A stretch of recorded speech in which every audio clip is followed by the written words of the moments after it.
À Nice, un plan d'action pour éviter une situation à la Marseillaise. C'est ce qu'a annoncé hier Christian Estrosi, le maire de la ville, pour le quartier sensible des Moulins notamment, où les dealers tentent de prendre le contrôle. Oui, mais la drogue n'est pas qu'une question de grande ville. En zone rurale aussi, les affaires se multiplient, voire se banalisent. Conséquence, les forces de l'ordre renforcent les contrôles. Benjamin Péter, correspondant d'Europe 1 en Occitanie, a assisté à l'un d'eux dans les Hautes-Pyrénées. Alors il prend sa salive, on clipse et il y a un produit qui va déterminer s'il y a la présence des drogues là qui sont indiquées ici. L'automobiliste contrôlé par la gendarme Mégane va pouvoir repartir. Après une dizaine de minutes, son test est négatif à la cocaïne, l'héroïne, le cannabis et au méthamphétamine. Mais au cours de cette opération, 3 ont été contrôlés positifs.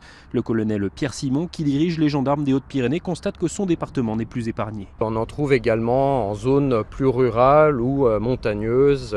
À l'occasion des sports d'hiver, on a constaté aussi une augmentation de la consommation. Pour le substitut du procureur Jean-François Daubelli, le constat est sans appel. Sur la route, en matière de délit, la drogue est beaucoup plus impliquée désormais que l'alcool. Sur des conduites délictuelles, on est à pratiquement un ratio de 75-25%. 25% c'est la conduite en état alcoolique, 75% sous produits stupéfiants. Et là, notamment, par exemple sur Tarbes, on a une recrudescence d'héroïne. Une drogue qui vient le plus souvent de l'Espagne, toute proche, mais aussi de Toulouse, et dont le commerce est facilité par les réseaux sociaux, ce qui conduit les gendarmes à surveiller tout particulièrement ces canaux. À Bazette, près de Tarbes, Benjamin Péter, Europe 1.